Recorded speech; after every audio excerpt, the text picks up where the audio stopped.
चलिए आगे जानते हैं कि राखी का पर्व क्यों मनाया जाता है और इसके पीछे कौन कौन सी कथाएं हैं। यदि पहला रक्षा सूत्र इंद्र की पत्नी इंद्राणी ने बांधा था तो यह भाई बहन का पर्व कैसे बन गया।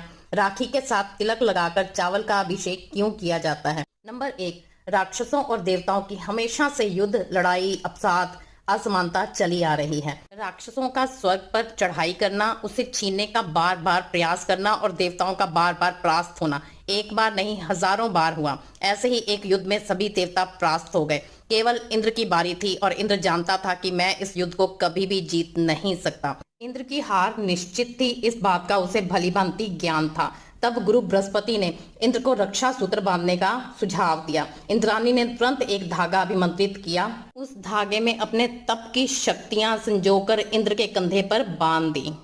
इंद्र के माथे पर तिलक करते हुए अनेक मंत्रों का उच्चारण किया गया और चावल इंद्र के सर से उछाले गए ताकि इंद्राणी का सुहाग और सौभाग्य हमेशा हमेशा के लिए बना रहे और राक्षस इंद्र को परास्त ना कर पाए।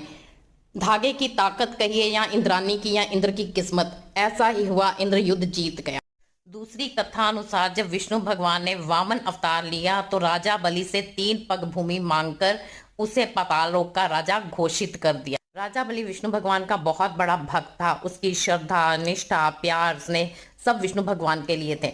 उसने घोर तपस्या की, कई सालों तक तपस्या में मगन रहा और अन्न जल का त्याग करके विष्णु भगवान को प्रसन्न किया। विष्णु भगवान को उसको वर देने के लिए पाताल लोक में जाना पड़ा। विष्णु भगवान जैसे ही पाताल लोक में गए, राजा बलि ने कहा कि मैं आपको हमेशा अपनी आंखों के सामने देखना चाहता हूँ।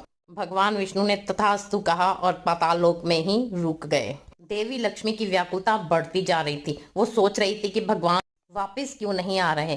तो नारद मुनि ने कहा कि बाली ने वर मांगा था कि विष्णु भगवान अब उनकी आंखों के सामने ही रहेंगे। लक्ष्मी जी पाताल लोक में गई और बाली को रक्षा सूत्र बांध दिया। बाली ने बदले में कुछ मांगने को कहा तो लक्ष्मी जी ने कहा कि मुझे मेरा पति वापस दे दो।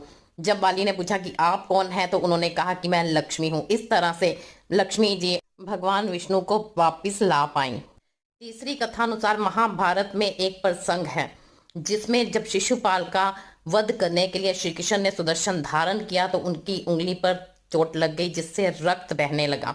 द्रौपदी ने फटाफट अपनी साड़ी का पल्लू फाड़ा और श्री कृष्ण की उंगली पर बांध दिया। श्री कृष्ण ने कहा कि हे बहन, तुमने तो मुझे ऋणी कर दिया है, इस ऋण को उतारूंगा। और जब पांडव चौसर में अपना सारा कुछ हार गए और द्रौपदी को दांव पर लगा दिया तो फिर श्री कृष्ण ने चीर हरण के समय द्रौपदी की लाज बचाई। उसकी साड़ी लंबी करते गए और दुशासन साड़ी खींचता गया जिससे साड़ी खत्म नहीं हो पाई और दुशासन गया, उसके सारे भाई ढेर हो गए।